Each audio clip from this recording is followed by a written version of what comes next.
Let's go.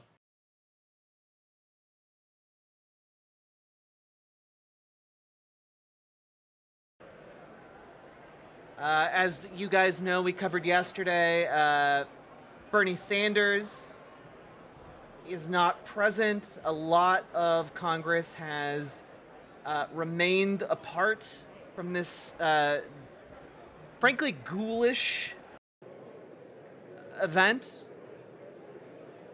Like, Benjamin Netanyahu is overseeing, like, the torture of Palestinians, the execution of children. There are doctors on the ground who are reporting that they've seen children who've been shot multiple times by snipers. And again, not like Palestinian doctors, which should be good enough testimony on its own, by the way. But apparently some people think that there are just, evil doctors in the Gaza Strip who are making things up. No, but like reputable doctors who work with Doctors Without Borders, for example, who go into these war zones and see with their own eyes and then come back to the United States to testify. Not to mention the fact that Benjamin Netanyahu is attempting to expand the war into Lebanon. Looking, he ordered strikes on Yemen. It's pretty nasty. Pretty nasty guy. The chair appoints as members of the committee on the part of the House to escort His Excellency Benjamin Netanyahu, Prime Minister of the State of Israel, into the chamber. The gentleman from Louisiana, Mr. Scalise. The gentleman from Minnesota, Mr. Emmer. The gentlewoman from New York, Ms. Stefanik. The gentleman from Pennsylvania, Mr. Reschenthaler. The gentleman from Alabama, Mr. Palmer. The gentleman from Utah, Mr. Moore. Gentlewoman from Michigan, Mrs. McClain. The gentleman from Texas, Mr. McCall. The gentleman from New York, Mr. Jeffries. The gentlewoman from Massachusetts, Ms. Clark. I need to put this in the microwave for like another minute. I'll be right back.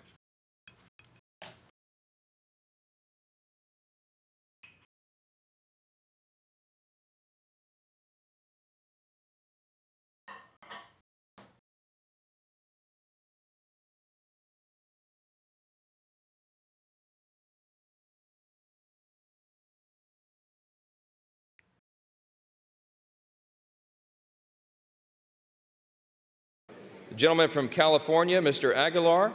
The gentleman from California, Mr. Liu.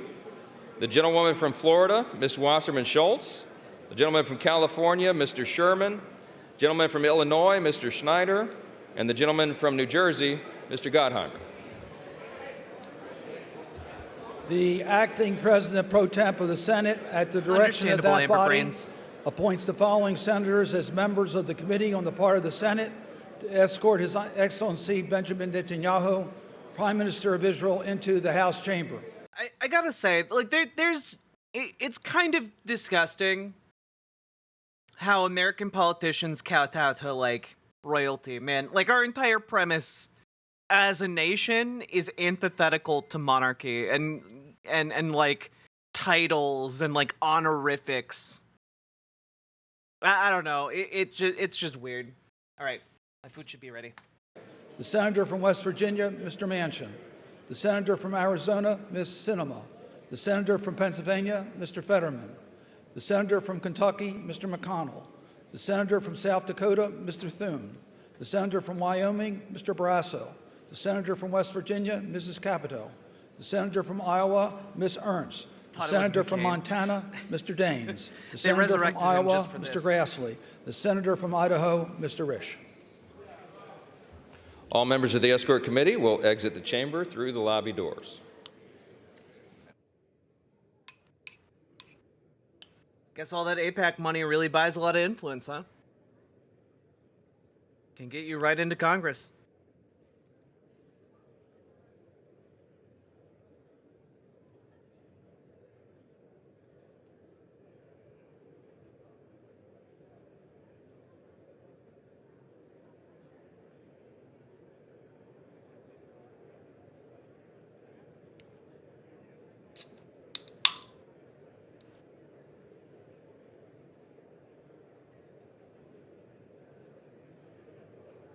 Apparently, you can't say anything about it because of what Hitler did. I mean, look, I think it's fair game to criticize Benjamin Netanyahu because no individual is above criticism. But especially, I think you can do it to Netanyahu because dude literally does Holocaust denial. Like, he talks about how actually Hitler didn't even want to do the Holocaust, but the evil Muslims made him do it, which is insane.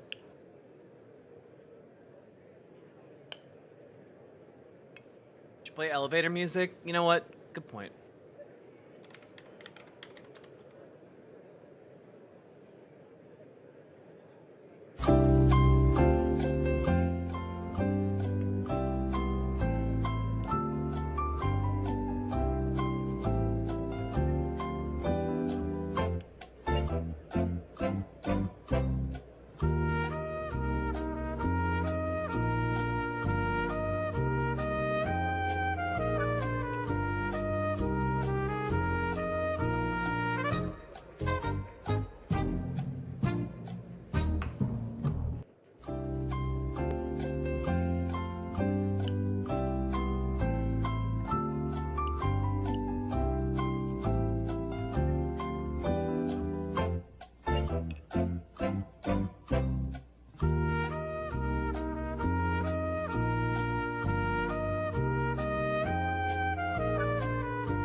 Hey, Mithril Mist.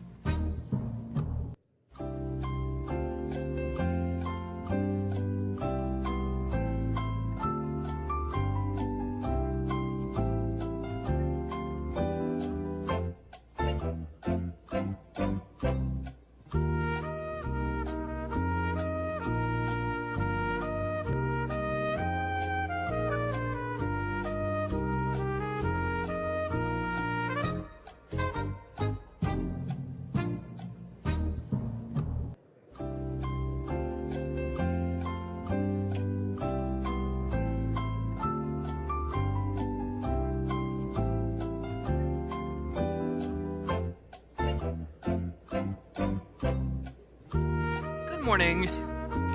Good morning, Dragonfly. Man, this is really taking a lot longer than I thought it would. Members of Congress, I have the high... No? Oh. Mr. Speaker, the Dean of the Diplomatic Corps.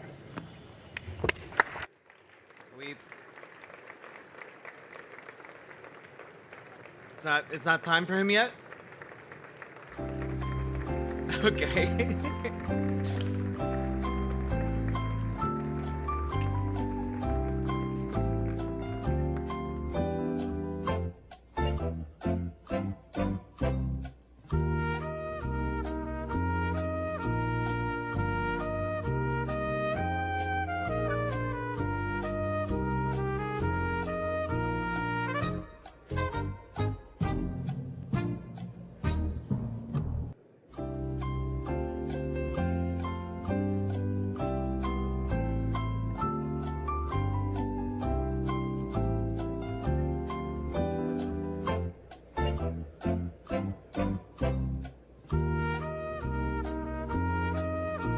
You know what? I think it's watching this unfold right now.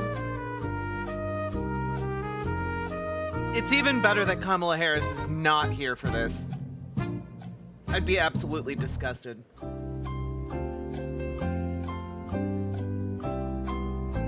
What are our snacks? I have a veggie samosa and chicken Josh.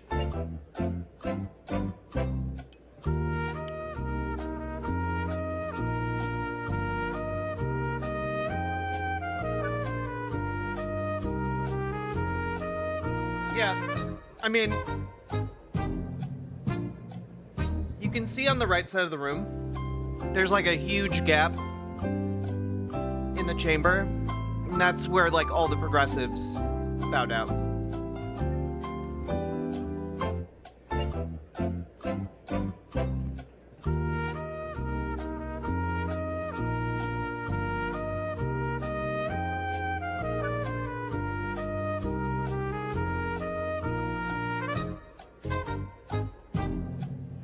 honestly, one of these like, if you wanted to be there and still protest, these people all have money. Get a tailored suit in the colors of the Palestinian flag, you know, like with a design based on the Palestinian flag. That'd be a real like lemon in the eye situation for Netanyahu.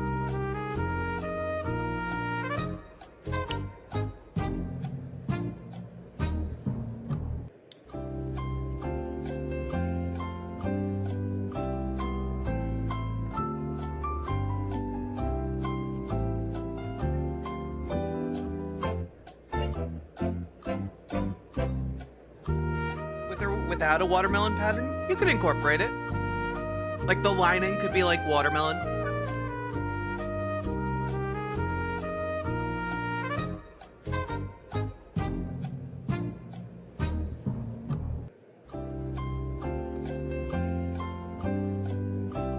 Look at all of our taxpayer dollars at work, folks.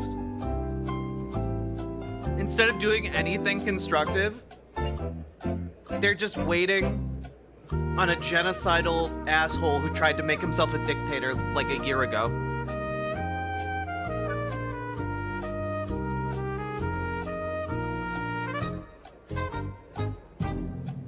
A lot of people forget Benjamin Netanyahu tried to like make his power as prime minister supersede that of their Supreme Court equivalent.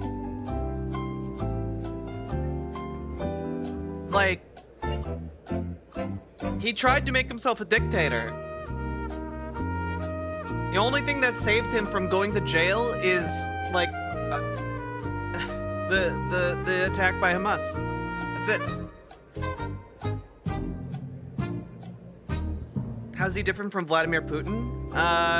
Vladimir Putin is already a dictator.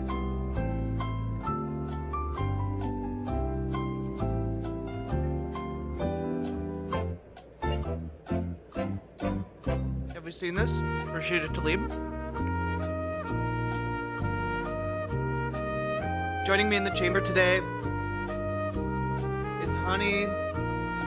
Joining me in the chamber today is Hani Al-Mahdoun, who has lost over 150 members of his extended family in Netanyahu's genocide. After witnessing his sister forced to eat animal feed, he and his family were determined to start a soup kitchen to feed their starving neighbors. Rashida Tlaib, like, fights the good fight in Congress. I like her a lot.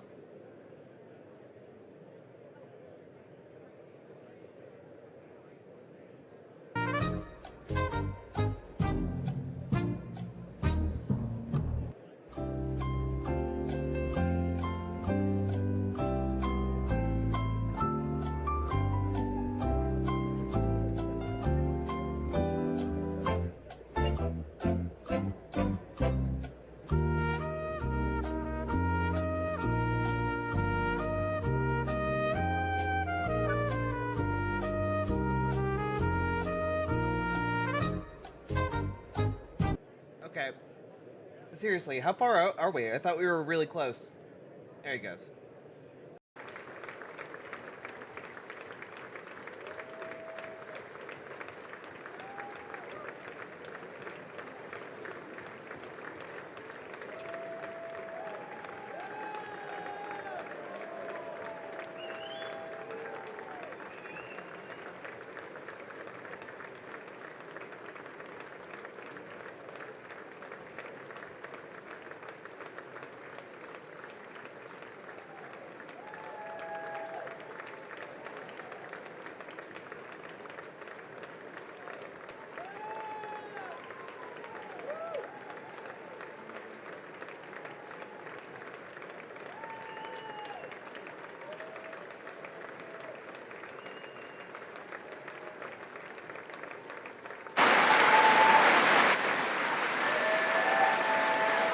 Disgusting.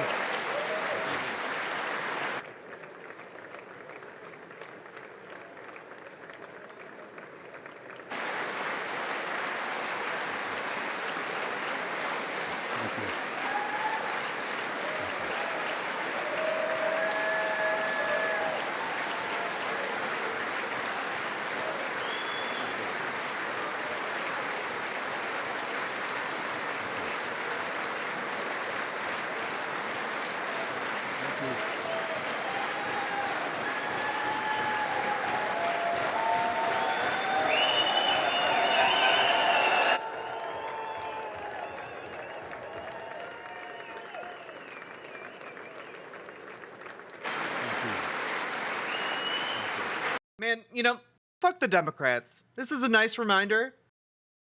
The Democrats are also evil. They're just the pathway we progressives can use to power. Fuck these ghouls. Every single one of them.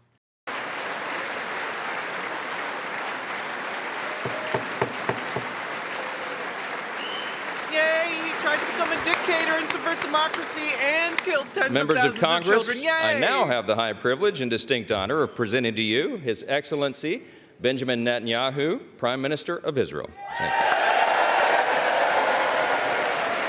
What a disgusting spectacle.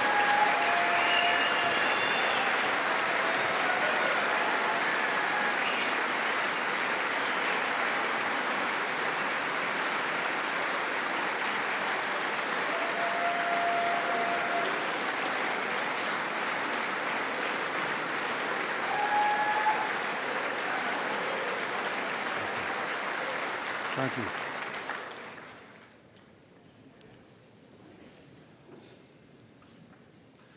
Speaker of the House, Mike Johnson, Senator Ben Cardin, Minority Leader Hakeem Jeffries, Senate Majority Leader Chuck Schumer, Senate Minority Leader Mitch McConnell, Senators, members of Congress, distinguished guests. Mr. Speaker, I want to thank you for giving me the profound honor of addressing this great citadel of democracy for the fourth time.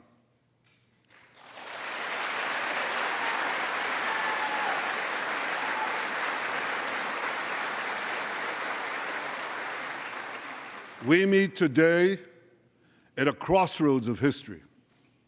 Our world is in upheaval. In the Middle East, Iran's axis of terror confronts America, Israel, and our Arab friends.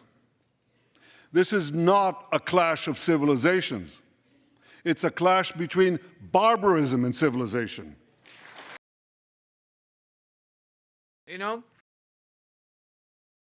I guess it's a lot easier to murder children en masse when you call them barbarians rather than people dignified by a civilization.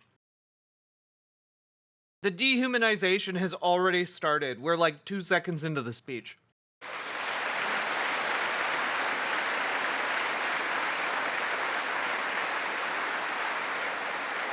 It's a clash between those who glorify death and those who sanctify life.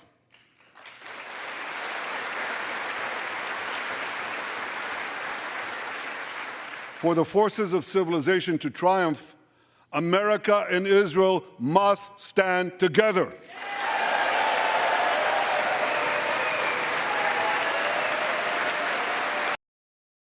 I do find it interesting how a lot of this mirrors a lot of the rhetoric that was used around, like, colonial endeavors.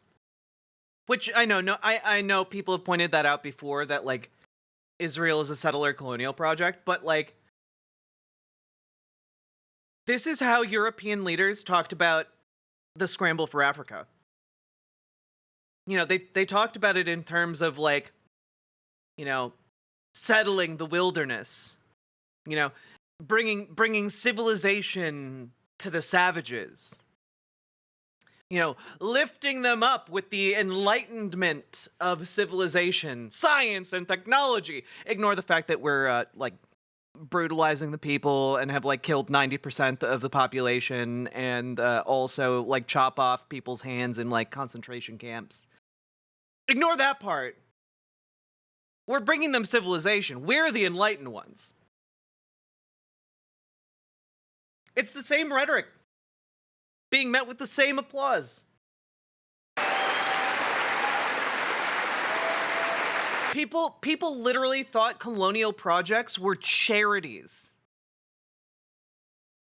Like that's the level we're working on here.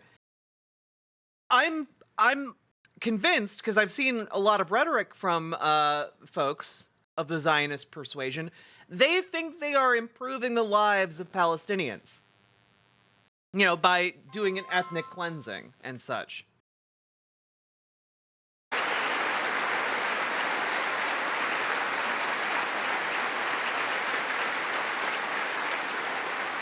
Because when we stand together, something very simple happens. We win, they lose.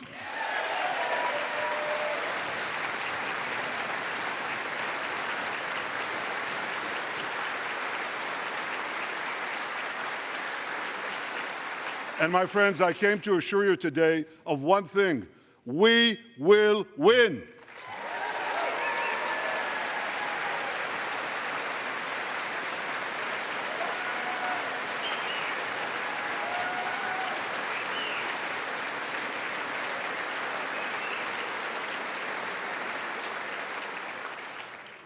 Ladies and gentlemen, like December 7th, 1941, and September 11th, 2001, October 7th is a day that will forever live in infamy. It was the Jewish holiday of Simchat Torah. It began as a perfect day, not a cloud in the sky. Thousands of young Israelis were celebrating at an outdoor music festival. And suddenly, at 6:29 a.m., as children were still sleeping soundly in their beds in the towns and kibbutzim next to Gaza, suddenly heaven turned into hell. 3,000. Now, I will say, yeah, the Hamas attack on civilians was terrible. Absolutely terrible, heinous, as any attack on civilians is. 1,000 Hamas terrorists stormed into Israel. They butchered 1,200 people from 41 countries, including 39 Americans. Proportionately, compared to our population size, that's like 20 9/11s in one day. And these monsters, they raped women, they beheaded men, they burnt babies alive, they killed parents in front of their children, and children in front of their parents. They dragged 250. Also, keep in mind, the Israeli state has not done a full investigation of January 6th yet. Netanyahu keeps pushing it off. Just throwing that out there. So we don't actually know the full story yet. 5 people, both living and dead, into the dark dungeons of Gaza. Israel has already brought home 135 of these hostages. Sorry, did I say January 6th? I meant October 7th. My bad. Including 7 who were freed in daring rescue operations.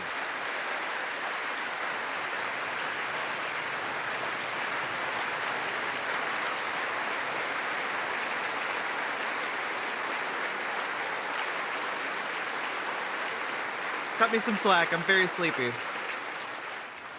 One of those freed hostages, Noor Gamani, is here in the gallery, sitting near my wife, Sarah. On the morning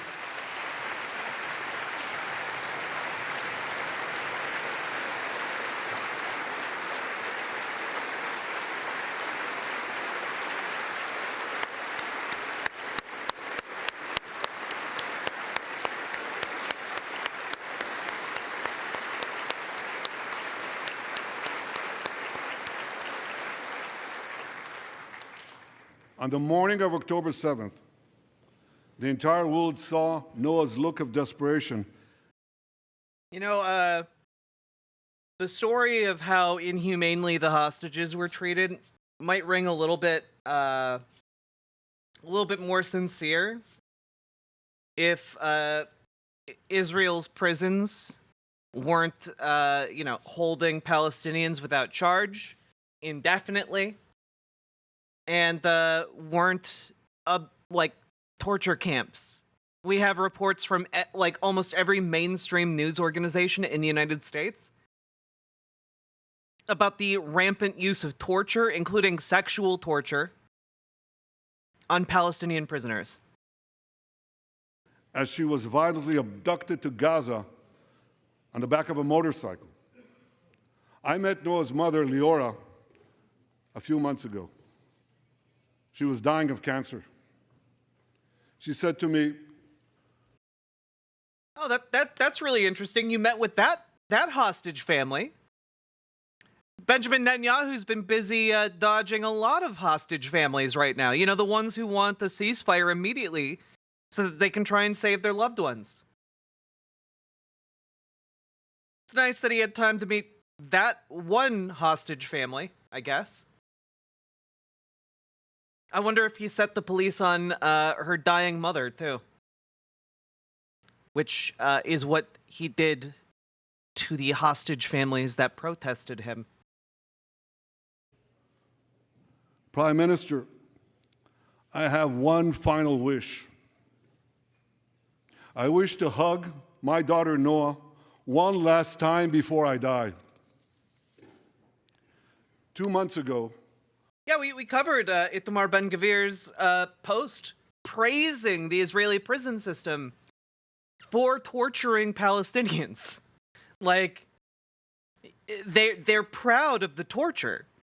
It's not a bug. It's not corruption in the system. It's not rogue actors. It's the intent of their prison system as regards Palestinians. I authorized a breathtaking commando rescue operation.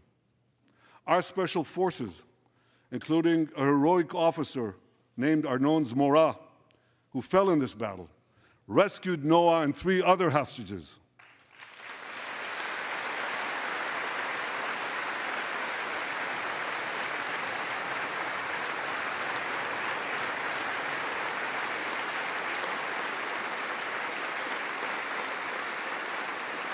Noah, I think it's one of the most moving things. When Noah was reunited with her mother, Leora, and her mother's last wish came true. Noah, we're so thrilled to have you with us today. Thank you. Just as an FYI, remember how remember he kind of glossed over that raid that freed Noah as a daring raid?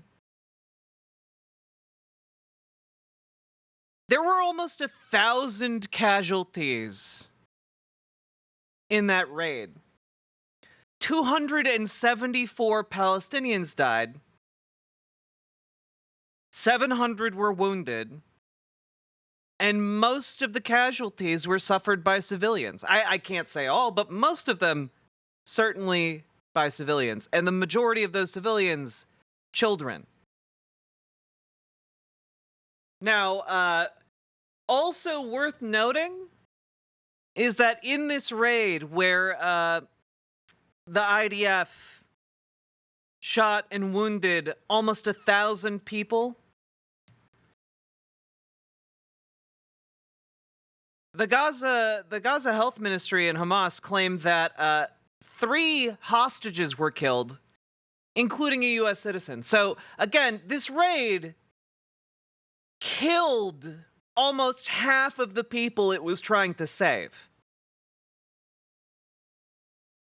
And he's regaling Congress with this story to applause.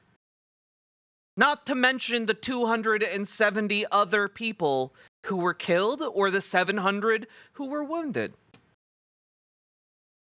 Thank you.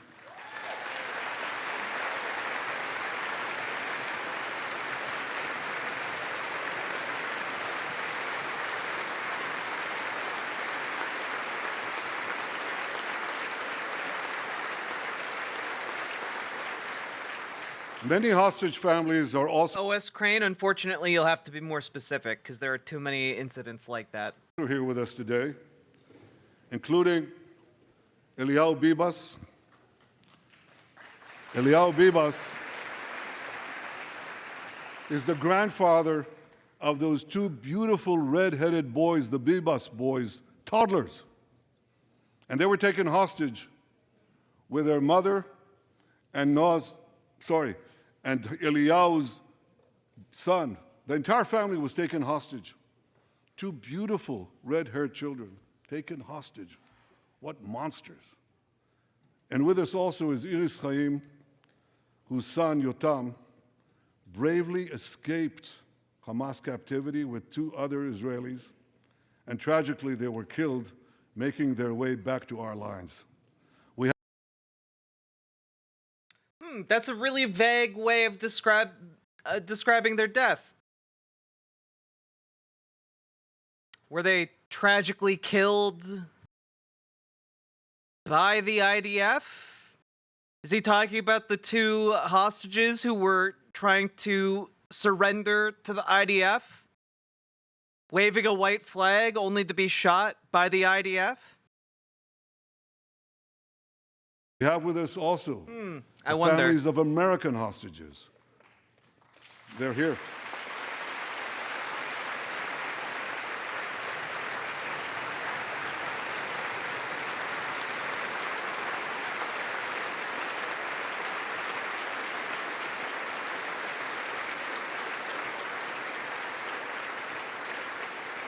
The pain these families have endured is beyond words. I met with them again yesterday, and I promised them this: I will not rest until all their loved ones are home. All of them. Or dead.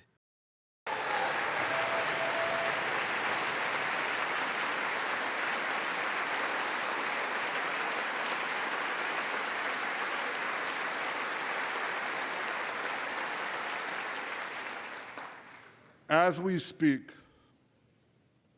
we're actively engaged in intensive efforts to secure their release, and I'm confident that these efforts can succeed. Some of them are taking place right now.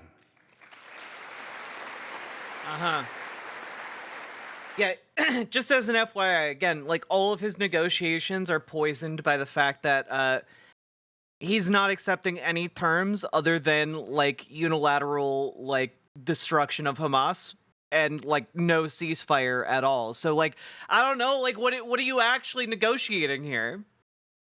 Like, what's actually being negotiated? Like, you're not offering terms of, like, surrender to them that they would ever accept.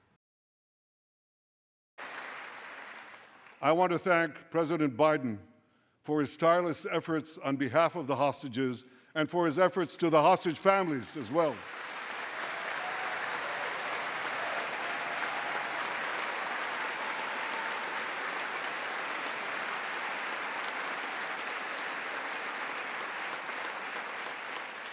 I thank President Biden for his heartfelt support for Israel after the savage attack on October 7th.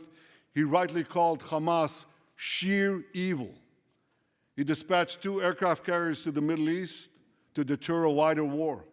And he came to Israel to stand with us during our darkest hour, a visit that will never be forgotten.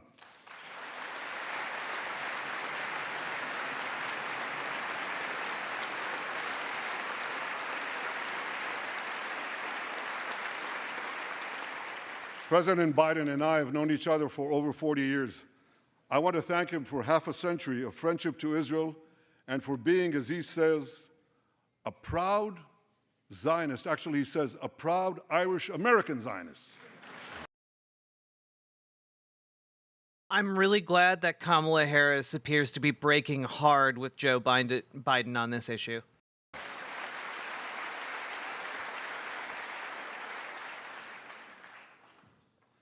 My friends, for more than 9 months, Israel's soldiers have shown boundless courage. With us today,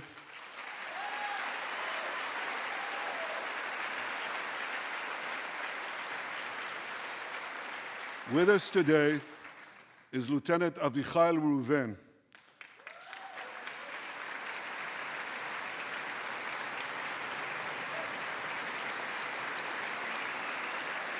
Has she met with Netanyahu yet? I believe it happened before this. Avichai is an officer in the Israeli paratroopers. His family immigrated to Israel from Ethiopia. In the early hours of October 7th, Avichai heard the news of Hamas's bloody rampage.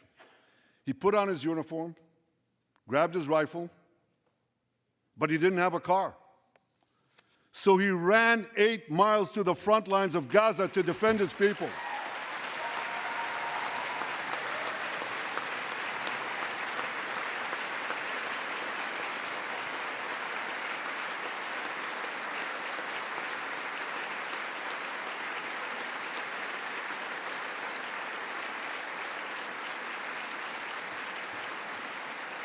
You heard that right.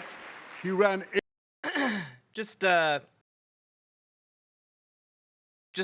an FYI here, here's an article from January 19th of last year. Will Netanyahu be the prime minister who legalized racism in Israel? Netanyahu's agreements with his far-right allies means the rise of a new Israel of state-sanctioned racism unbound by political decency. As a Jew, I'm disoriented. As an Ethiopian, a woman and mother, I am outraged. As a citizen, I'm afraid. Yeah, this guy really supports Ethiopian Jews. 8 miles, came to the front lines, killed many terrorists, and saved many, many lives. Avichai, we all honor your remarkable heroism. Another Israeli is with us here today, and he's stand up right next to Avichai. This is Master Sergeant Ashraf al-Bakhiri. Yeah, just as an FYI, this is from 2019. Ethiopian Jews, Israeli Premier Netanyahu, racist. Ethiopian Jewish community decries Benjamin Netanyahu's government for not allowing settlement in Israel.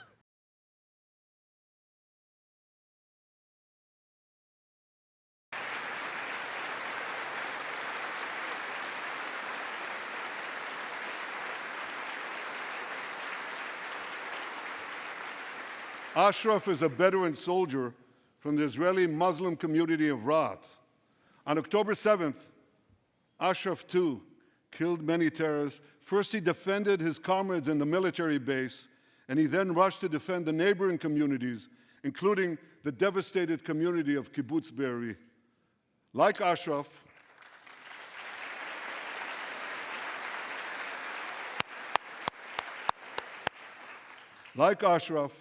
the Muslim soldiers of the IDF. Okay, I am time limited, so we are going to speed this up a little bit. Fought alongside their Jewish, Druze, Christian, and other comrades in arms with tremendous bravery.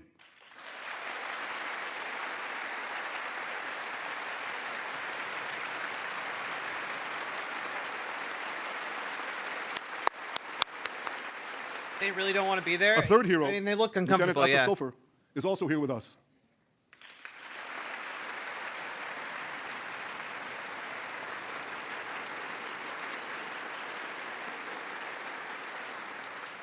Asa fought as an officer in the Tank Corps, and he was wounded in battle. He was wounded in battle while protecting his fellow soldiers from a grenade. He lost his right arm and the vision in his left eye. He's recovering, and incredibly, within a short time, Asa will soon return to active duty as a commander of a tank company.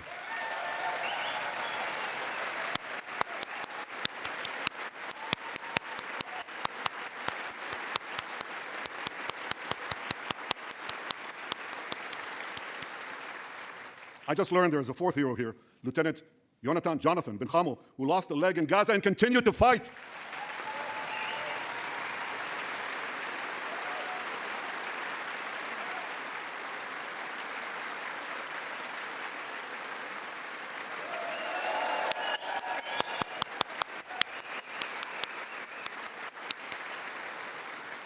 My friends, these are the soldiers of Israel, unbowed, undaunted, unafraid. The sped up clapping does lend it the correct air of farce, I think. Good. As the Bible says, Am kelavi yakum. They shall rise like lions. They have risen like lions. The lions of Judah, the lions of Israel.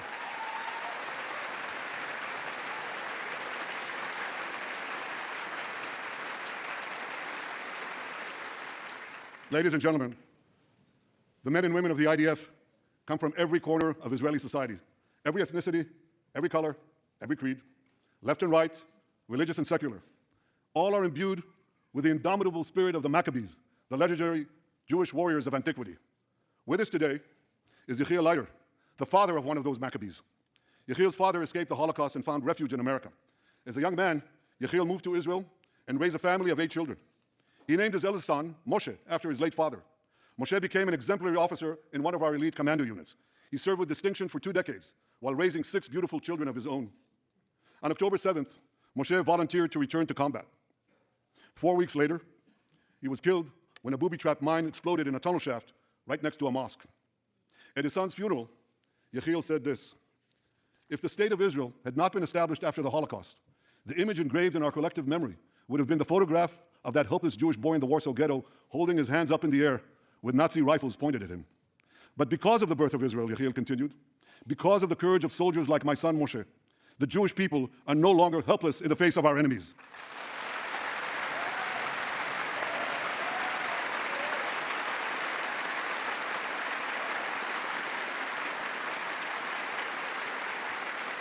Yechiel, please rise so we can honor your son's sacrifice. And I pledge to you and to all the bereaved families of Israel, some of whom are in this hall today, the sacrifice of your loved ones will not be in vain.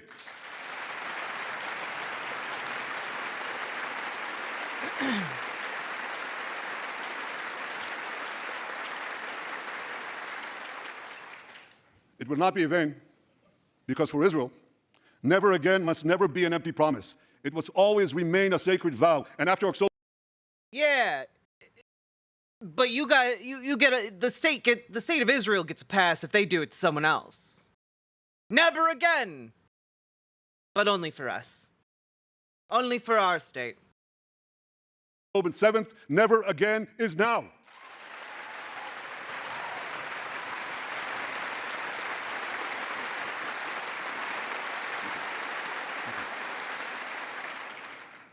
My friends, defeating our brutal enemies requires both courage and clarity. Clarity begins by knowing the difference between good and evil. Yet incredibly, many anti-Israel protesters, many choose to stand with evil. They stand with Hamas. They stand with rapists. Or you know, they're just criticizing the Israeli state. You know, again, it's really convenient when you're just like, oh yeah, our enemies are savages, not worthy of civilization, and also anyone who criticizes us supports rapists. You know, wild how those aren't actually arguments. You're just slandering your critics. That's it. Guess what? I'm about to do something that apparently Benjamin Netanyahu thinks is impossible. October 7th was bad. The slaughter of civilians is always bad. And on that basis alone, doing like 10 times the slaughter of civilians, 15 times the slaughter of civilians, is 15 times worse. Whoa, I know, mind-blowing stuff. But apparently saying that in Benjamin Netanyahu's eyes means that I'm standing with rapists and murderers for thinking that slaughtering children en masse is bad. And that the people who do it and the people who order it are evil beyond measure. And murderers, they stand with people who came into the kibbutzim, into a home. The parents hid the children, the 2 babies, in the attic, in a secret attic. They murder the families, the parents. They find the secret latch to the hidden attic, and then they murder the babies. These protesters stand with them. They should be ashamed of themselves.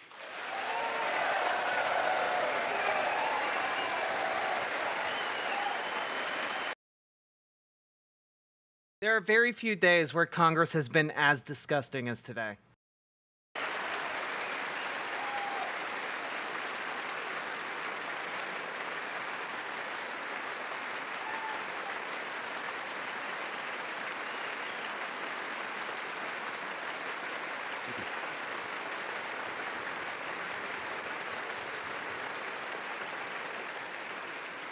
They refuse to make the simple distinction between those who target terrorists and those who target civilians, between the democratic state of Israel and the terrorist thugs of Hamas.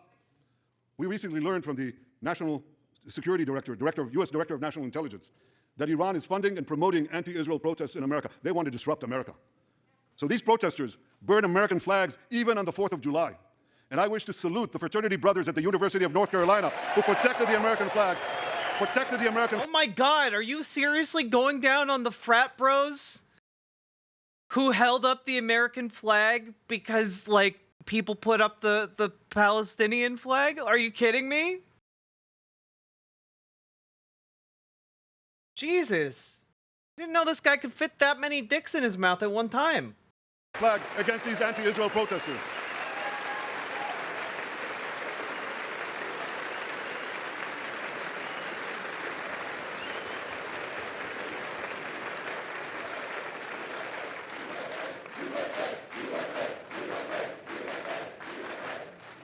For all we know, Iran is funding the anti-Israel protests that are going on right now outside this Feel like building. I'm in the Not that cuck many, chair? but they're Yeah. there, and throughout the city. We kind of are. Well, I have a message for these protesters.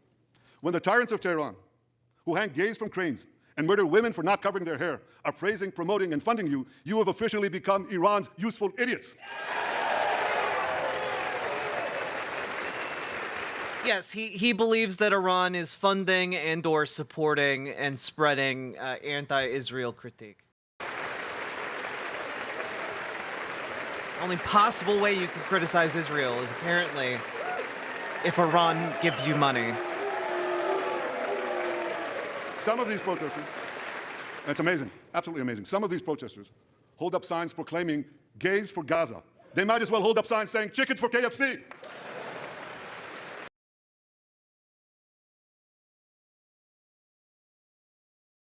Hey, Benjamin Netanyahu, can gays get married in Israel yet?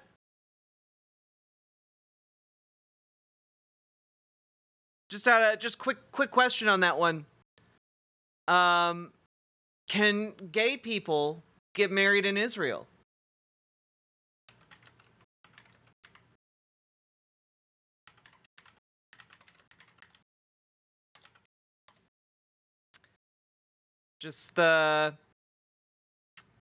Just wondering here.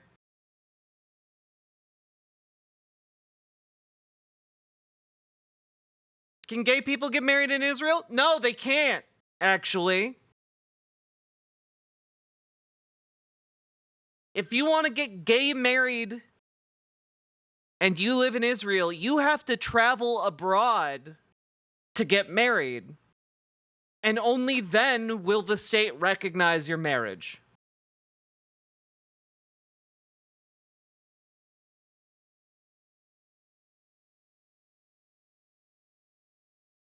If you want to get civil union marriaged in Israel,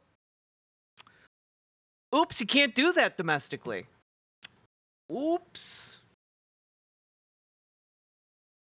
But also, just throwing this out there, maybe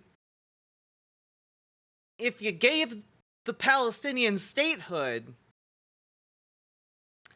and allowed, I don't know, international trade, freedom of movement, you know, etc., they would liberalize and accept LGBTQ people more. I'm just spitballing here, but maybe keeping them in a what has been described as the world's largest concentration camp has a radicalizing effect for the most fundamentalist religious portions of their society in a way that precludes the acceptance of gay marriage. I'm just spitballing here. That might be part of the case.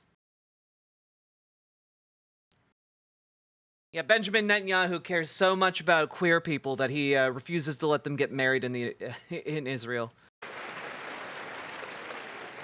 These protesters chant from the river to the sea, but many don't have a clue what river and what sea they're talking about.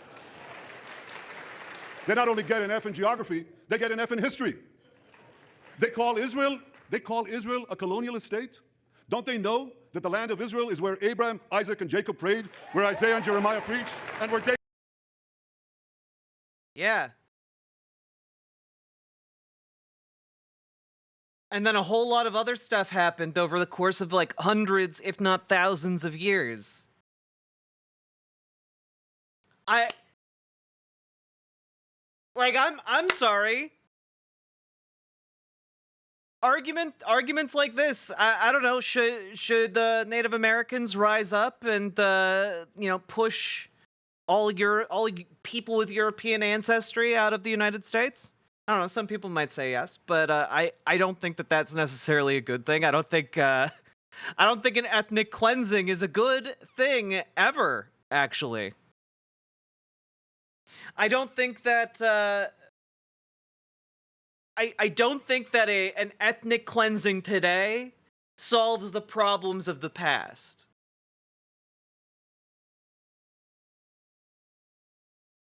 I don't think that because your great continuing on grandfather was in a certain location, you automatically have the right to build a house in that location. I don't think that that's actually how it works.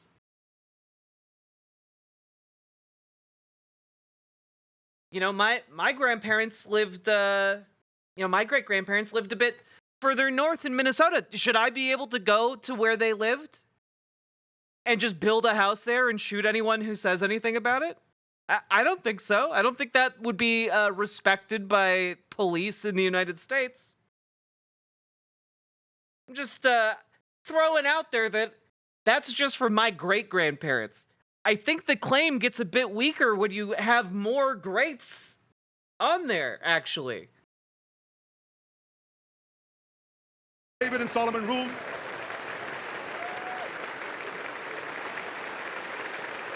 Hey, you know what? My ancestors used to rule part of England called the Danelaw.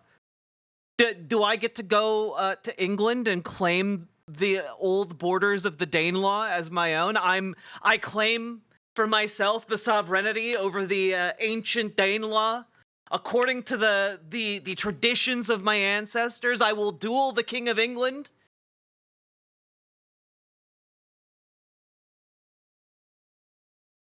Unfortunately, no. The world does not work that way. Unless you have a bunch of guns and kill a lot of people.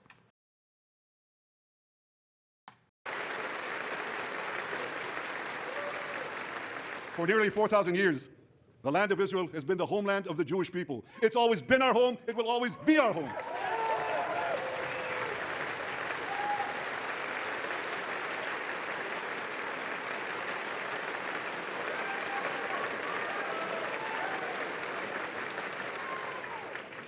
It's not only the campus protesters who get it wrong. It's also the people who run those campuses. 80 years after the Holocaust, the presidents of Harvard, Penn, and I'm ashamed to say my alma mater, MIT, couldn't bring themselves to condemn the calls for the genocide of Jews. You remember what they said? They said, it depends on the context. Well, let me give these befuddled academics a little context.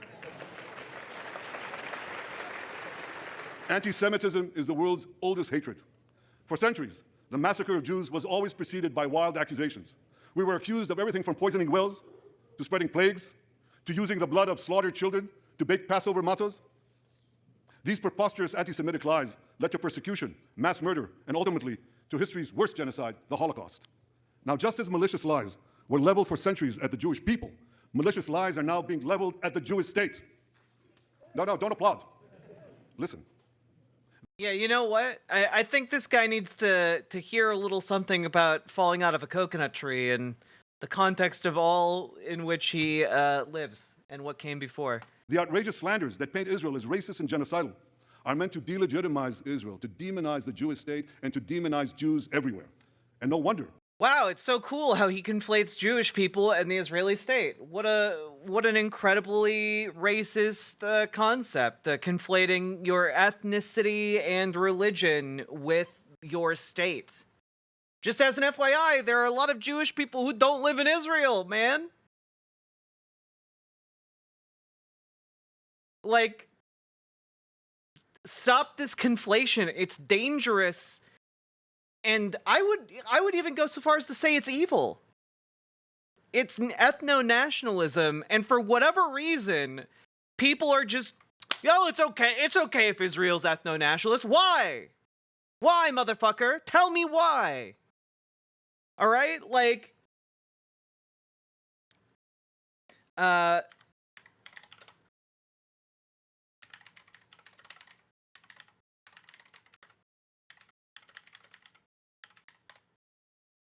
Can we pull this up? Just real quick.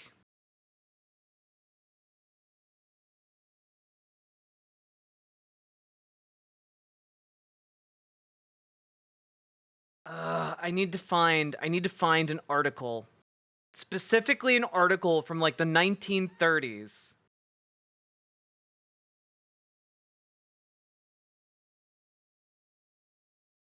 It's an article from the 1930s. I think it's written by the Jewish American, one of the Jewish American organizations, basically warning, from the 1930s, mind you, about the dangers of conflating Judaism with a state. The dangers of Zionist ideology. They knew even while Israel was in the process of being founded, that this was a dangerous line of rhetoric to go down, that it would be a line of rhetoric that could lead to an ethno-state. No wonder we've witnessed an appalling rise of anti-Semitism in America and around the world. My friends, whenever and wherever we see the scourge of anti-Semitism, we must unequivocally condemn it and resolutely fight it, without exception.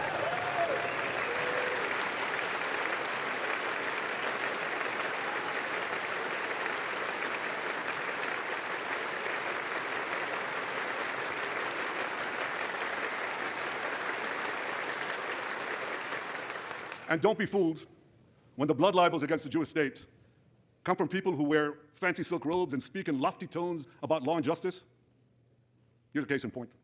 The prosecutor of the International Criminal Court has shamefully accused Israel of deliberately starving the people of Gaza. This is utter, complete nonsense. It's a complete fabrication. Israel has enabled more than 40,000 aid trucks to enter Gaza. That's 500,000 tons of food. And that's more than 3,000 calories for every man, woman, and child in Gaza. If there are Palestinians in Gaza who aren't getting enough food, it's not because Israel is blocking it, it's because Hamas is stealing it.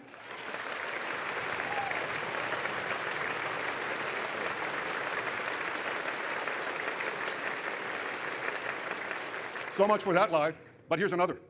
The ICC prosecutor accuses Israel of deliberately targeting civilians. What in God's green earth is he talking about? The IDF has dropped millions of flyers, sent millions of text messages, made hundreds of thousands of phone calls to get Palestinian civilians out of harm's way. But at the same time, Hamas does everything in its power to put Palestinian civilians in harm's way. They fire rockets from schools, from hospitals, from mosques. They even shoot their own people when they try to leave the war zone. A senior Hamas official, Fatih Hamad, boasted, listen to this, he boasted that Palestinian women and children excel at being human shields. His words, excel at being human shields. What monstrous evil. For Israel, there's only one more monstrous evil, and that's shooting the human shields. Every civilian death is a tragedy. For Hamas, it's a strategy. They actually want Palestinian civilians to die so that Israel will be smeared in the international media and be pressured to end the war before it's won. This would enable Hamas to survive another day, and as they vowed, to carry out October 7th again and again and again. Well, I want to assure you, no matter what pressure is brought to bear, I will never allow that to happen.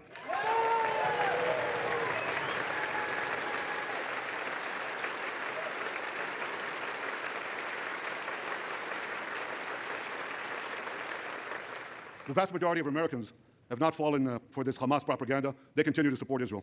And I want to say thank you, America, and thank you, senators and House members who continue to support us continue to support Israel, continue to support the truth, and see through the lies. But as for the minority that may have fallen for Hamas's cons job, I suggest you listen to Colonel John Spencer. John Spencer is head of urban warfare studies at West Point. He studied every major urban conflict. I was going to say in modern history. He corrected me, no, in history. Israel, he said, has implemented more precautions to prevent civilian harm than any military in history and beyond what international law requires.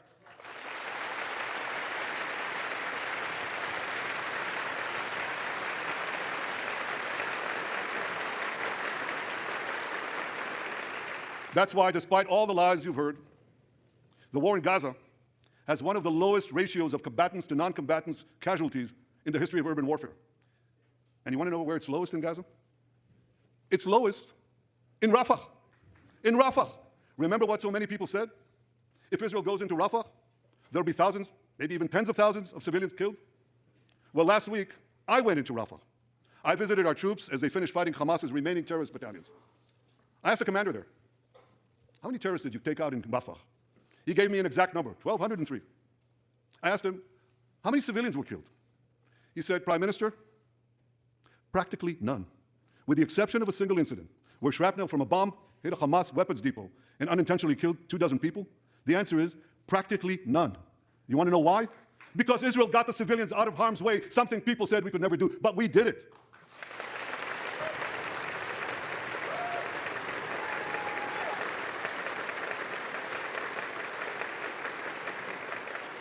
These here.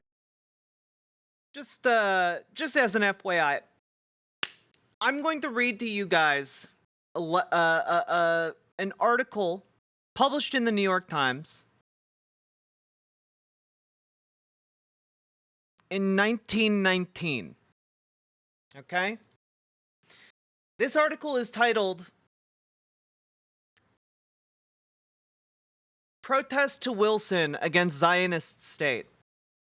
Representative Jews ask him to present it to the peace conference. Published March 4th. Acting on behalf of a committee of 31 prominent men, Congressman Kahn of California in Washington today presented to President Wilson a petition on behalf of the Zionist organization for the consideration of the peace conference. President Wilson acknowledged the petition in a few words and agreed to have the matter put before the conference after his arrival in Paris. The text of the petition is as follows. As a future form of government for Palestine will undoubtedly be considered by the approaching peace conference, we, the undersigned citizens of the United States, unite in this statement, setting forth our objections to the organization of a Jewish state in Palestine as proposed by the Zionist societies in this country and Europe, and to the segregation of Jews as a nationalistic unit in any country. We feel that in doing so, we are voicing the opinion of the majority of American Jews born in this country and of those foreign-born who have lived here long enough to thoroughly assimilate American political and social connections. The American Zionists represent, according to the most recent statistics available, only a small portion of the Jews living in this country, about 150,000 out of 3 million. At the outset, we wish to indicate our entire sympathy with the efforts of Zionists which aim to secure for Jews at present living in the lands of oppression a refuge in Palestine or elsewhere where they may freely develop their capabilities and carry on their activities as free citizens. But we raise our voices in warning and protest against the demand of the Zionists for the reorganization of the Jews as a national unit to whom, now or in the future, territorial sovereignty in Palestine shall be committed. This demand not only misinterprets the trend of the history of the Jews, who ceased to be a nation 2,000 years ago, but involves the limitation and possible annulment of the larger claims of Jews for full citizenship and human rights in all lands in which those rights are not yet secure. For the very reason that the new era upon which the world is entering aims to establish government everywhere on principles of true democracy, we reject the Zionistic project as a national home for the Jewish people in Palestine. Zionism arose as a result of the intolerable conditions under which Jews have been forced to live in Russia and Romania. But it is evident that for the Jewish population of those countries, variously estimated at 6 million to 10 million, Palestine can become no homeland. Even with the improvement of neglected conditions of this country, its limited area can offer no solution. The Jewish question in Russia and Romania can be settled only within those countries by the grant of full rights of citizenship to Jews. We are all the more opposed to the Zionists because they themselves distinctly repudiate the solely ameliorative program. They demand and hail with delight the Balfour Declaration to establish a national home for the Jewish people in Palestine, i.e., a home not merely for Jews living in countries in which they are oppressed, but for Jews universally. No Jew, wherever he may live, can consider himself free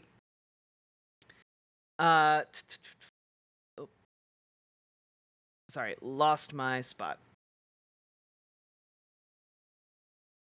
Free from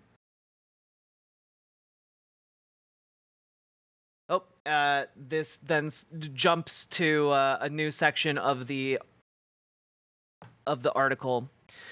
Against such a political segregation of the Jews in Palestine or elsewhere, we object. 1, because the Jews are dedicated heart and soul to the welfare of the countries in which they dwell under free conditions.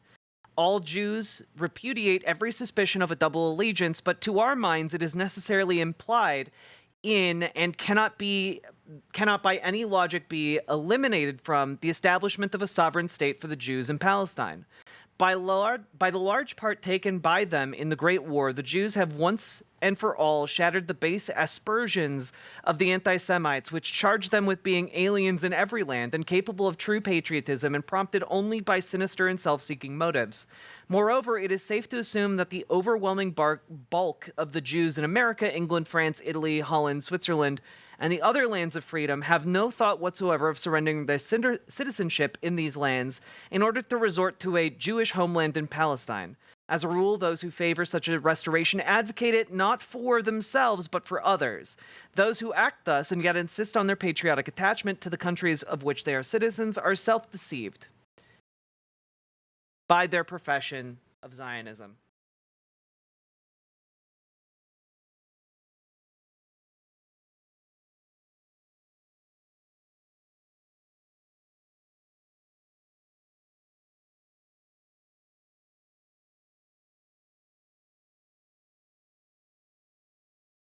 So, yeah. Again, a lot of this is warning about the like conflation of Jewish people and a national state, i.e., a warning against creating an ethno-state. That's what they're doing throughout this declaration.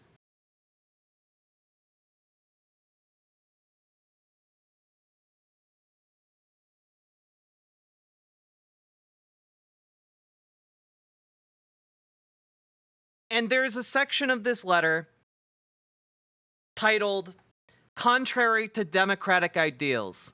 Whether the Jews be regarded as a race or as a religion, it is contrary to democratic principles for which the World War was waged to found the nation on either or both of these bases.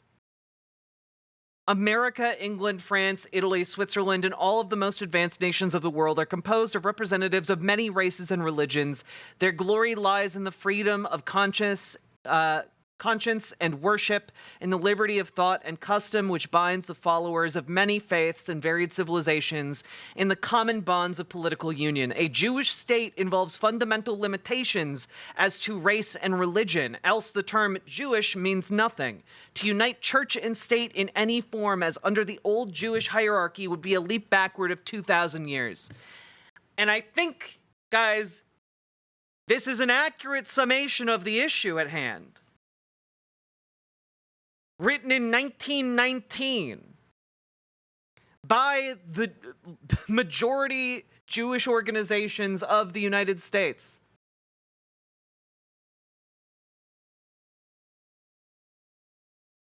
Worth keeping in mind as Netanyahu talks.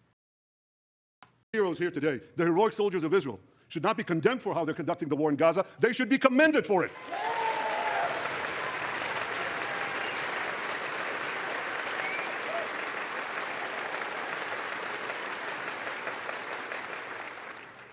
I want to thank all of you here. Also, just as an FYI, right after they finish that last sentence that I read you, here's the next one.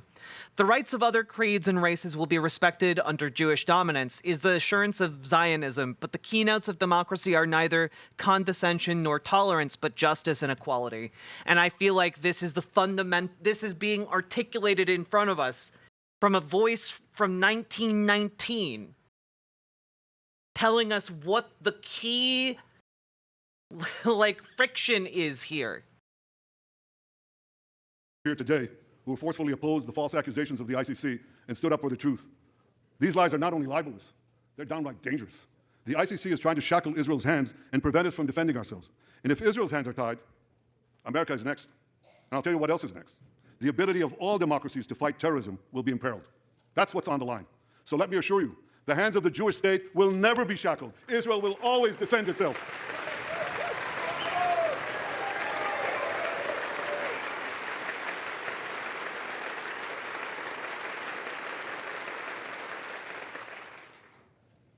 My friends, in the Middle East, Iran is virtually behind all the terrorism, all the turmoil, all the chaos, all the killing.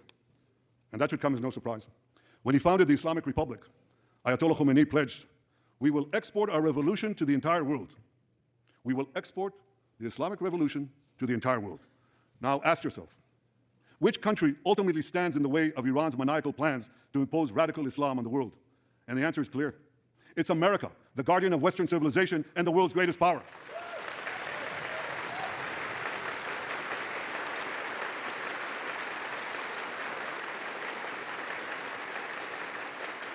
That's why Iran sees America as its greatest enemy. Last month, we heard a revealing comment, ostensibly about the war in Gaza, but about something else. It came from the foreign minister of Iran's proxy, Hezbollah, and he said this: "This is not a war with Israel. Israel," he said, "is merely a tool. The main war, the real war, is with America." Iran's regime has been fighting America from the moment it came to power. In 1979... Yeah, it's almost like Iran wants to position itself in opposition to, like, the imperial hegemon that's been fucking shit up in the Middle East for, like, the last century. It stormed the American embassy. It held scores of Americans hostage for 444 days. Since then, Iran's terrorist proxies have targeted America in the Middle East and beyond. In Beirut, they killed 241 U.S. servicemen. In Africa, they bombed American embassies. In Iraq, they supplied explosives to maim and kill thousands of American soldiers. In America, they actually sent death squads. They sent death squads here to murder a former Secretary of State and a former National Security Advisor. And as we recently learned, they even brazenly threatened to assassinate President Trump. But Iran understands that to truly challenge America, it must first conquer the Middle East. And for this, it uses its many proxies, including the Houthis, Hezbollah, and Hamas. Yet in the heart of the Middle East, standing in Iran's way, is one proud pro-American democracy, my country, the State of Israel. Hey, remember how last summer he tried to overthrow democracy and make himself a dictator? Because I do.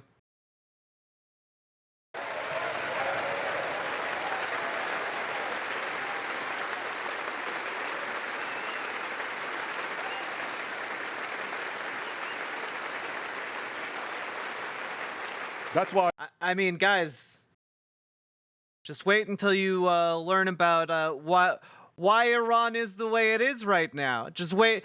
Guy, you know what? Who could possibly guess why Iran just hates America for no reason? You know, we just fell out of the coconut tree. Why would Iran have some kind of beef with the United States? I can't understand. You know, I just I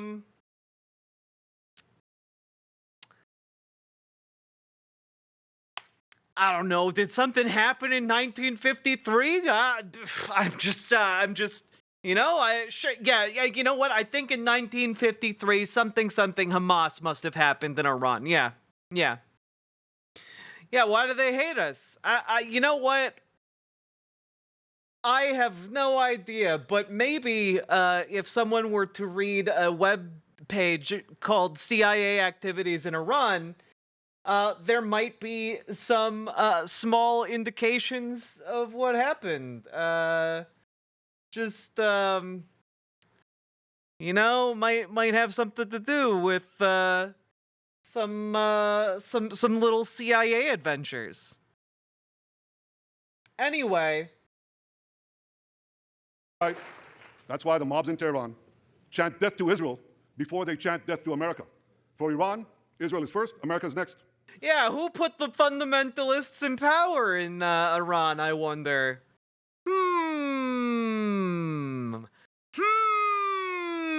I say. Who could have possibly done this?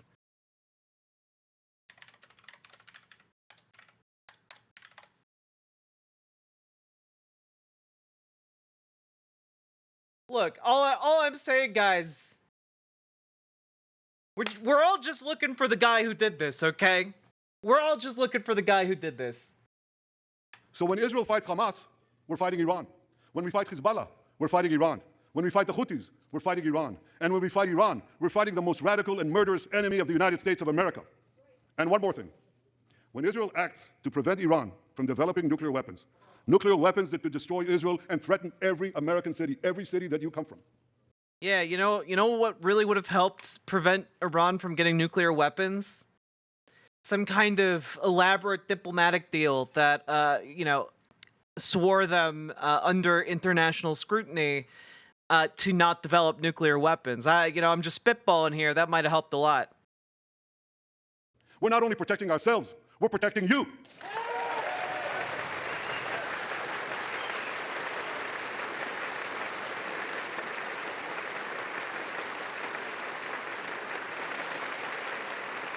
My friends, if you remember one thing from the speech, remember this. Our enemies are your enemies. Our fight is your fight. And our victory will be your victory. Man, I love when a foreign leader comes to tell me that their war crimes are our war crimes. Yeah, it's really heartening as an American citizen. Keep in mind that their victory is predicated on a mass ethnic cleansing of the Gaza Strip. Yeah, it's literally predicated on ongoing and continuing war crimes until a complete eradication is achieved.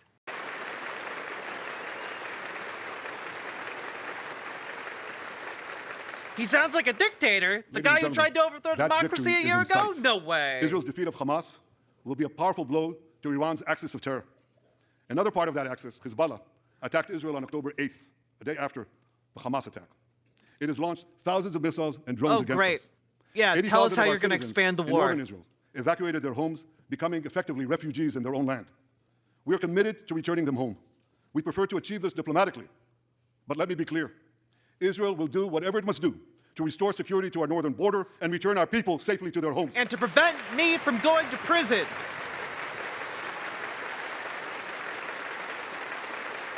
If millions must die to prevent Netanyahu from going to prison, so be it. Last Friday, a third Iranian proxy, the Houthis, attacked Tel Aviv with a deadly drone. It exploded a few hundred feet from the American consulate, killing one person and injuring 9. On Saturday, I authorized a swift response to that attack. All our enemies should know this. Those who attack Israel will pay a very heavy price. And as we defend ourselves,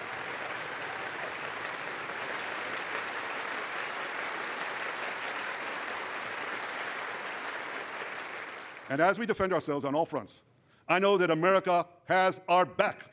And I thank you for it. All sides of the aisle. Thank you.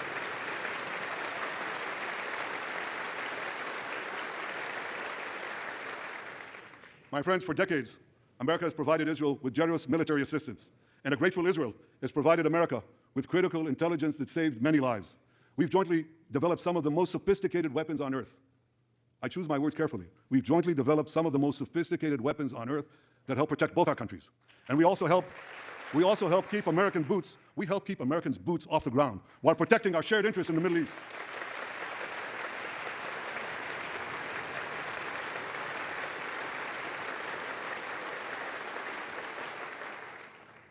I deeply appreciate America's support, including in this current war. But this is an exceptional moment. Fast-tracking U.S. military aid can dramatically expedite an end to the war in Gaza and helped prevent a broader war in the Middle East. In World War II, as Britain fought on the front lines of civilization, Winston Churchill appealed to Americans with these famous words: "Give us the tools and we'll finish the job." Today, as Israel fights on the front line of civilization, I too appeal to America. The front line of civilization. Yeah, so you need to kill the savages, right? You need to kill them to save them.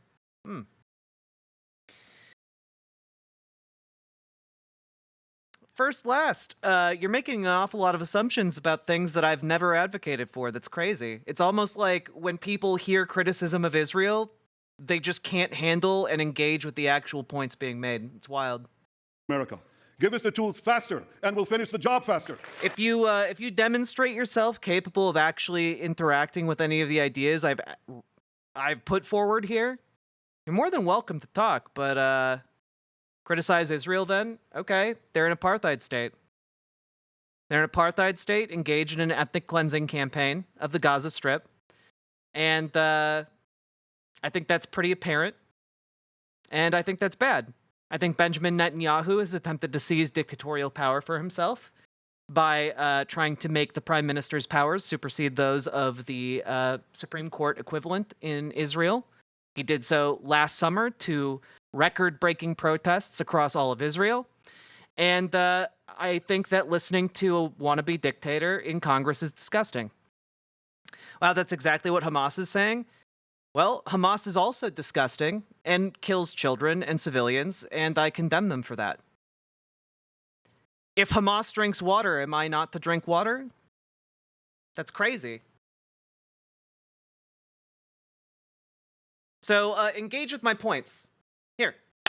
First, last, I have a limited amount of time. You have to hurry it up, otherwise I'm going to ban really you. that strong? Okay? Gotta hurry up, otherwise I'm going to ban you because I have a limited amount of time with which to engage you, and I want to finish this.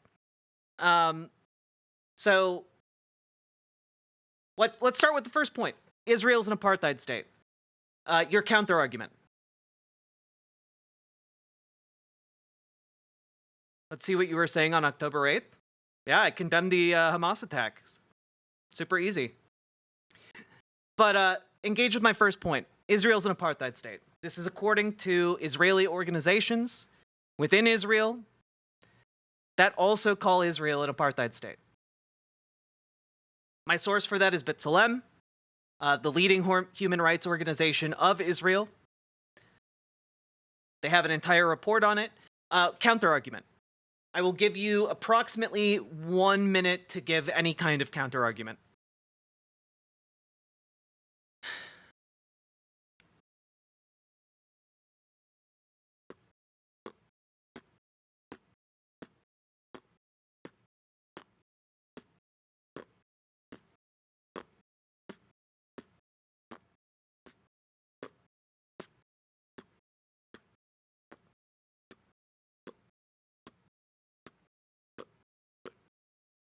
Halfway done.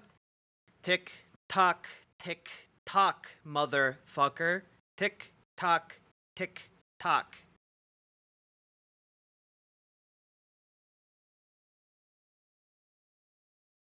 Got 10 seconds left. 10, 9. I'll give you extra long seconds.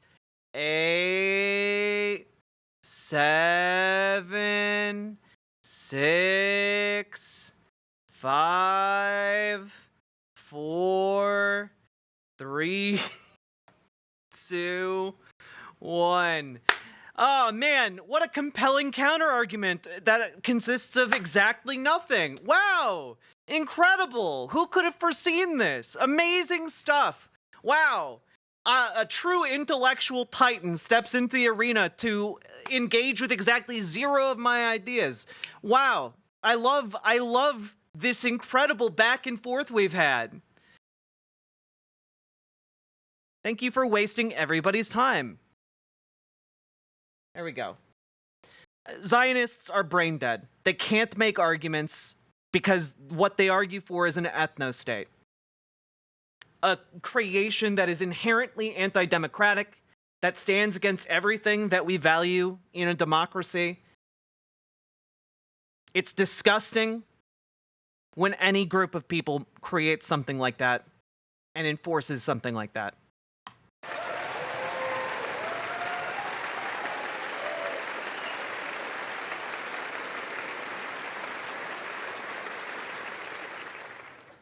My dear friends, the war in Gaza could end tomorrow if Hamas surrenders, disarms, and returns all the hostages.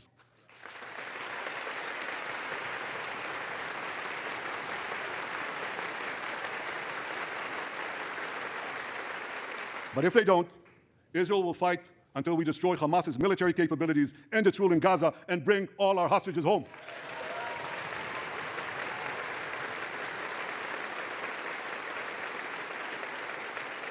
That's what total victory means, and we will settle for nothing less.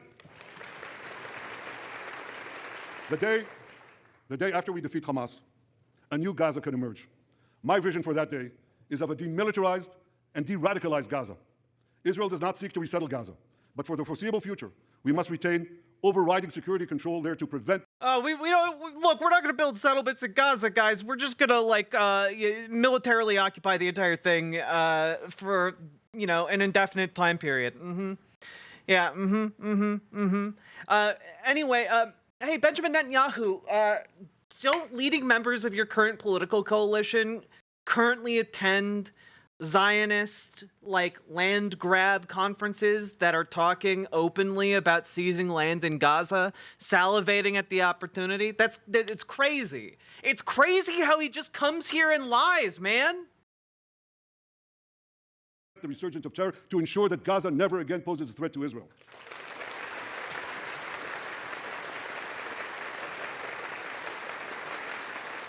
Gaza should have a civilian administration run by Palestinians who do not seek to destroy. Guys, literally 2 days ago, they ordered the evacuation of 400,000 people from a zone that they had labeled a safe zone so that they could resume bombing it. Again, they're just shuffling these people from location to location, killing them in the safe zones. There is nowhere for them to go. Israel. That's not too much to ask. It's a fundamental thing that we have a right to demand and to receive.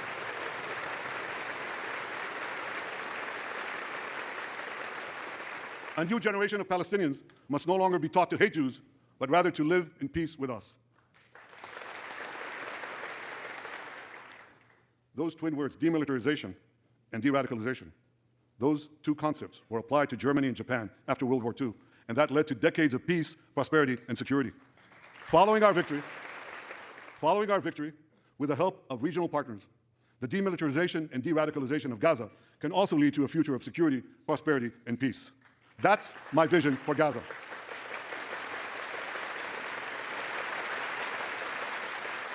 Now, here's my vision for the broader Middle East.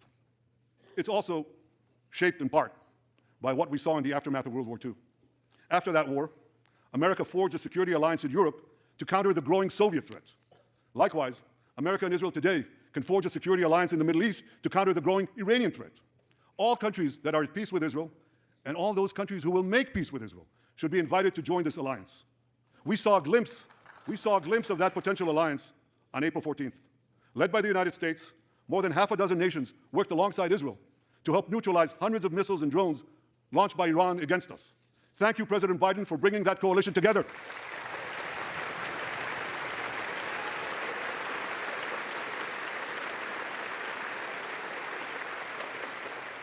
The new alliance I envision would be a natural extension of the groundbreaking Abraham Accords.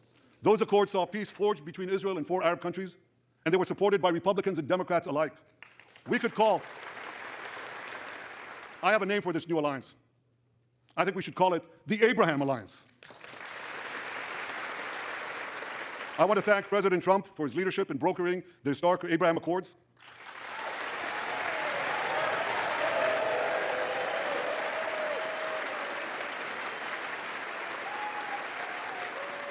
Like Americans, Israelis were relieved that President Trump emerged safe and sound from that dastardly attack on him, dastardly attack on American democracy. There is no room for political violence in democracies.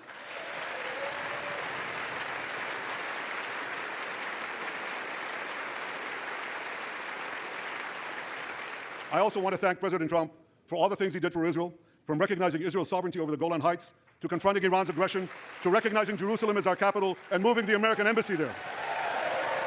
Anyway, just as a reminder, here is an internal memo that leaked. According to the Times of Israel, Intelligence Ministry concept paper proposes transferring Gazans to Egypt's Sinai. Which, if you need it spelled out to you, that is an explicit internal plan for ethnically cleansing the Gaza Strip. Anyway.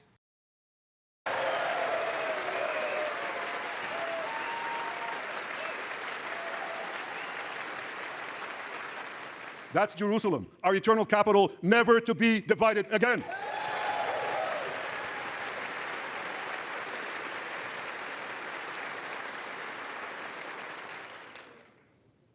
My dear friends, Democrats and Republicans, despite these times of upheaval, I'm hopeful about the future. I'm hopeful about Israel because my people, the Jewish people, emerged from the depths of hell from dispossession and genocide.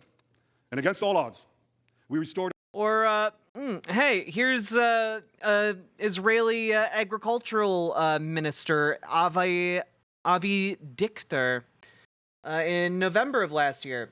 Nakba 2023. That's so interesting. That's so interesting, y'all. Agricultural Minister Avi Dichter told Israeli Channel 12 over the weekend that the war would be Gaza's Nakba, referencing the 1948 expulsion of 700,000 Palestinians, a mass ethnic cleansing event. Our sovereignty in our ancient homeland. We built a powerful and vibrant democracy, a democracy that pushes the boundaries of innovation for the betterment of all humanity. I'm hopeful about America because I'm hopeful about Americans. I know how much the people of this country have sacrificed to defend freedom. America will continue to be a force for light and good in a dark and dangerous world. For free peoples everywhere, America remains the beacon of liberty its extraordinary founders envisioned back in 1776.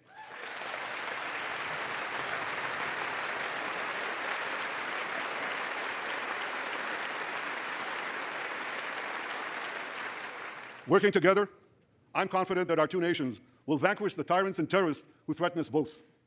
As Israel's Prime Minister, I promise you this. No matter how long it takes, no matter how difficult the road ahead, Israel will not relent, Israel will not bend. We will defend our land, we will defend our people, we will fight until we achieve victory. Victory over liberty, rather victory of liberty over tyranny, victory of life over death, victory of good over evil. That's our solemn commitment. And to be clear, in this scenario, you believe that the good guys are the ones slaughtering tens of thousands of children. That labels you as being on the good side?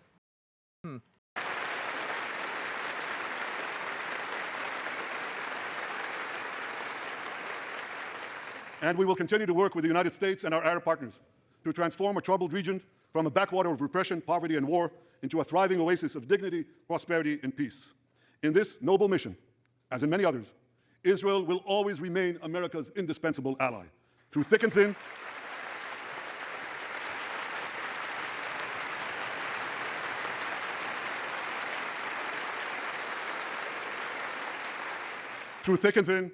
in good times and in bad, Israel will always be your loyal friend and your steadfast partner. On behalf of the people of Israel, I came here today to say thank you, America. Thank you for your support and solidarity. Thank you for standing in Israel, with Israel, in our hour of need. Together we shall defend our common civilization. Together we shall secure a brilliant future for both our nations.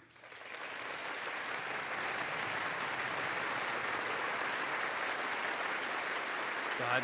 May God bless Israel, may God bless America, and may God bless the great alliance between Israel and America forever.